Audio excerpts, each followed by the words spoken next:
What's cracking, everyone? My name is Ryan, and today we're going to be taking a look at the SimGOT EW200. Now, this is a single dynamic driver IEM that retails in at $39.99, and I would like to send a big thank you to SimGOT, who did send this in exchange for my review. All thoughts and opinions are of my own.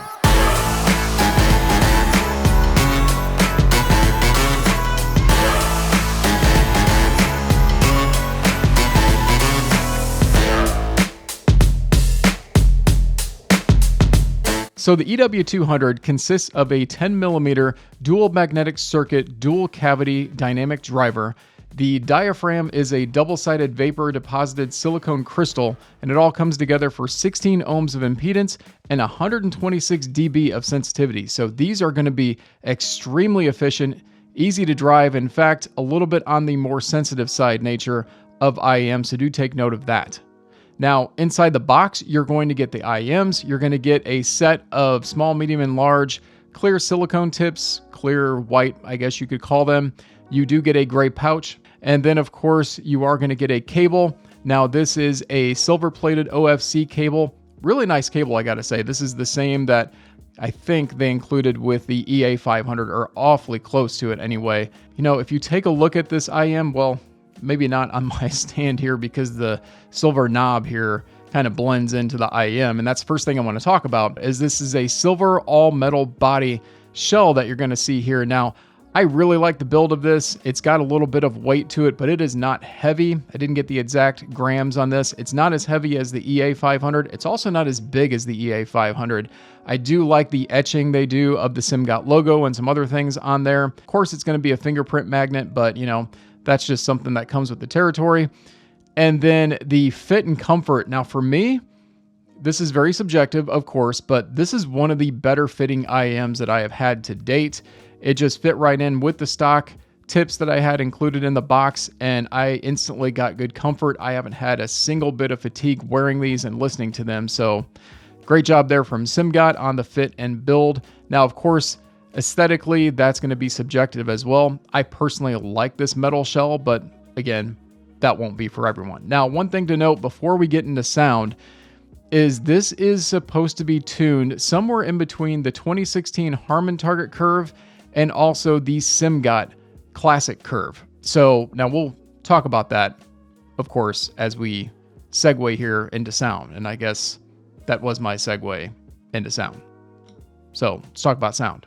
All right, really quick here, guys. If you like videos like this, please take a minute to smash that like button for me, because the more you do that, the more these videos will get out with the YouTube algorithms and be seen. If you have not done so already, please subscribe to the channel, because I have more content coming out on a steady basis, and I appreciate each and every one of you. Now, back to the video. All right, so starting with the bass first, this is a very seismic and weighty type bass. And what I mean by there is that it's got some good extension and sub bass into the IEM that is going on here. And it's not something I picked up on right away. When I first listened, my first impression was, wow, these are bass light. But as I did some burn in with them, I do think they benefit from that a little bit. And as I started listening to different tracks, I finally picked up on the fact that they do have that good sub bass going on. A track example I will give you here is The Morning Side of Love by EW200. Now, this track is a good natural instrument jazz type track where there is this nice sub bass that picks up right at the very beginning and carries on throughout the mix. It does not blend into the rest of the track to where it's overpowering. It's just that nice, pleasant sub bass through there to make this track really draw you in. You know, the vocals are not interrupted. There is a nice crispy piano that's playing through here. Also, James Blake, just the artist, if you want to listen to any of his albums, he does a great job of that sub bass.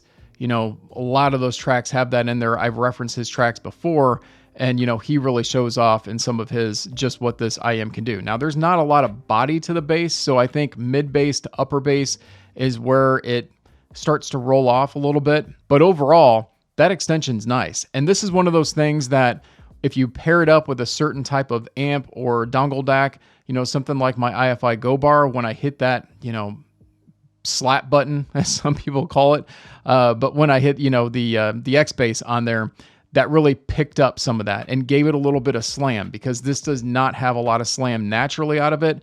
but it is something that you can EQ and get a little bit more, and the driver handles it really well with the bass. Right, and so for mid-range here, what I would say with the mid-range is that it's an open sounding mid-range.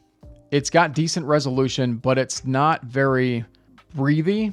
And I think that's because the lower mid-range here kind of continues with that roll off of the upper bass.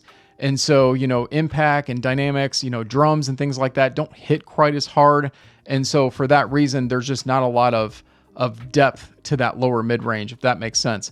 Now, a track example I will give here to show off the mid-range would be Break featuring Ally Brooke by Santana. The reason why I like this one so much for mid-range is because his guitar and her voice will trade blows. And with a good mid-range, you should be able to hear both really well and not have one overpower the other. Also, it shouldn't feel pushed back. And this was a great example on this track. Again, not a ton of breath here, but guitar sounded very crisp and natural here and just was a fun, engaging track to listen to with this IM. But there is a new track that just came out I want to reference, and that is Jazz Hands by Bob James and CeeLo Green. And I love CeeLo Green's voice. However, on this IM, I didn't love it as much.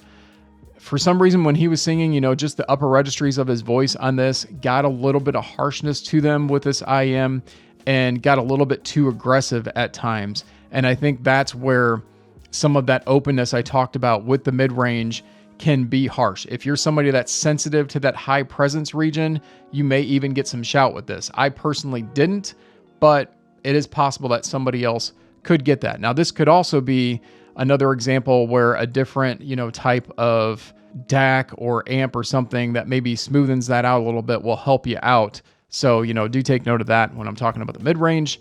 But let's finish this off and talk about treble. Treble is very open again, just like the mid-range. And I'm not talking about like lots of stage. I'm not saying this is like a Stage King IM or anything like that. It's just open, but it does kind of continue on with that upper mid-range where it can be a little bit harsh at times. And if you're somebody that's sensitive to that, which I am honestly not quite as much, probably due to my age, but it is what it is. But if you are, that's something to take note because that could be more sensitive to somebody else with the treble on these. Cymbals have a very crispiness to them. So now I personally like that of the cymbals, but again, that could bother others. I didn't pick up any sizzle or sibilance out of this, which was great. I did test some tracks that had that in it and it didn't go over the top with that sibilance, which was nice. But there is a track I do want to bring up, and that's Empty Promises by Michael Burke.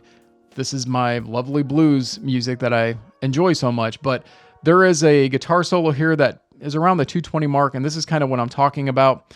That guitar solo can peak, and it can get bright, and if you're not somebody that enjoys that very much, I could see that being fatiguing for some, listening to that on a constant basis. So think of things like metal music, heavy rock music that have a lot of that energy above. I could see that getting fatiguing on this IM just because it's not smoothened out quite as much.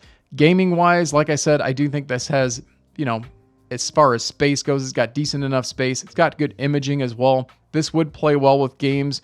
Just note on that harshness that you could pick up in that upper mid-range to treble. It could also be great for something like Footsteps because you get that nice low sub bass that's not going to interrupt that treble energy that you're going to get out of this as well. So, this is something that could work for gaming. Want to give a quick comparison here as well to the EA500. What you're going to pick up from that, besides the fact that it comes with 2 tuning nozzles, which is nice, is it does have a fuller body of bass. So you're going to get that mid to upper bass a little bit more than what you would pick up on this one. I think they're both about the same with the mid and treble energy. The 500 may be a little bit better on the resolution side of that. It is a little bit more in cost, of course. So that is something, take note on that. Hopefully you guys enjoyed this video. If so, please smash that like button. And if you haven't done so already, please subscribe to the channel because I've got more content coming out on a steady basis, as I continue to say in all of my videos and repeat myself. I like to do that. All right, guys, I thank you all for watching, and I will see you in the next one. What did I forget? It's a box right here. Like the box? I like the box. The box says Maze. Let me focus in on that. Looks kind of cool. Peace.